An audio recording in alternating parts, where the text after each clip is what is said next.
পুলিশকে ঠেকানো যাবে, কর্মীদের ঠেকানো যায়? আমরা তো এই বাড়িটা নিশ্চয়ই একটা অফিস, বাট বাড়িটার উপর তো তৃণমূল কংগ্রেস ডিপেন্ড করছে না। তাহলে এটা কি হচ্ছে? যখন কর্মীরা আক্রান্ত হচ্ছেন, যখন জেলায় জেলায়, সেখানে এই বিধায়কদের বা এই সমস্ত যারা এই তালা লেগে গেছেন তাদের কিন্তু নিজেদের এলাকায় দেখা যাচ্ছে না, উন্নয়নও দেখা যাচ্ছে না, কর্মীদের পাশেও দেখা যাচ্ছে না। কোথায় বিজেপি নেতাদের বাড়ি, কোথায় কোন হোটেলে গিয়ে বৈঠক, কিভাবে তৃণমূলটাকে ডিস্টার্ব করা যায়, কিভাবে তৃণমূলে ডিভিশন আনা যায়, এতে সাধারণ কর্মীরা বিরক্ত হচ্ছেন, দুঃখ পাচ্ছেন। আমি তো আবার বলছি, বিকেলে আমরা আরেকজন কর্মীকে নিয়ে আমরা একটা কোর্টে ব্যস্ত ছিলাম, আবার সেই খবর পেয়ে আবার আমরা এখানে এসেছি। আমাদের কাজ তো শুধু এখানে মারামারি করা না, আমরা তো সেগুলো করি না, আমরা পারবো না। এটা সন্ধ্যাবেলা কেউ এসে তালা লাগাচ্ছে, আরে ভাই তোমরাও তৃণমূল কংগ্রেস, যদি মনে হয় আসবেন 100 বার আসবেন, কথা হবে, মত পার্থক্য হলে আলোচনায় মিটবে, তালা মেরে দিয়ে তোমরা চলে যাবে। কারণ তোমাদের নির্দেশ দেওয়া হয়েছে, পেছনে পুলিশ আছে, লাগিয়ে দিয়ে চলে যাও, পার্টি অফিসটা খুলতে দেবো না, পুলিশ যাবে তোমাদের ডিফেন্ড করে দেবে।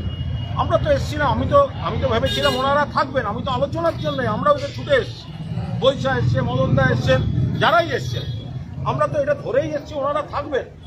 এত তড়িঘড়ি করে চলে যাওয়ারই বা কি হলো? আপনারা তো জানেন আপনাদের সঙ্গে সরকার আছে, আপনাদের সঙ্গে পুলিশ আছে, সন্ধেবেলা ফাঁকা ফোঁকা দেখে এসে একটা তালা লাগিয়ে বাচ্চাদের মতো চলে গেলেন। এবার আমরা কোনো দায়িত্বজ্ঞানীর কাজ কিছু করবো না, বাকি পুলিশের সঙ্গে আমরা আলোচনা চালাচ্ছি। ছেলে কার বলে একটা সিনেমা হয়েছিল, এই অফিস কার ছেলে কার বলে একটা সিনেমা খুব বিখ্যাত হয়েছিল এক সময়,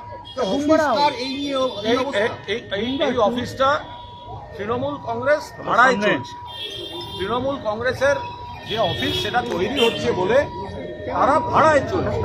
ফলে সেই জায়গায় দাঁড়িয়ে এটা এখন যদি কেউ মনে করেন যে পার্টি অফিসটাকে এইভাবে বন্ধ করে দিয়ে তৃণমূল কংগ্রেস কর্মীদের লড়াইটাকে ডিস্টার্ব করিয়ে দেওয়া যাবে, তাহলে সেটা নিশ্চিতভাবে অত্যন্ত আপত্তিকর। আমি আবার বলছি, আমরা কিন্তু এসেছিলাম আলোচনার জন্য, যে যারা এসছেন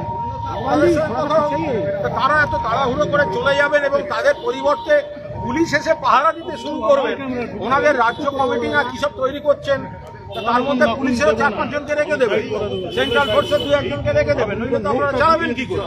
আপনাদের তো পুলিশ ছাড়া চলবে না, আপনাদের তো রাজ্য কমিটি কিসব কাজগুলো তৈরি করছেন ইল্লিগালি, তো সেগুলো তো আপনাদেরকে পুলিশ, সেন্ট্রাল ফোর্স সেখান থেকে লোক রাখুন। এটা কোনো কাজের কথা হলো যে কয়েকজন তালা লাগিয়ে দিয়ে চলে গেছে, তারপর পুলিশ এসে পাহারা দিচ্ছে? আমরা বলছি আরেকটা গেটের আমাদের কাছে চাবি আছে, বলছে প্রথমে বলছেন চাবি যার কাছে অথরিটি তার, তারপরে তারা করছেন না। এবার আমাদের কাছে চাবি আছে কিন্তু ঢুকতে দিচ্ছেন না।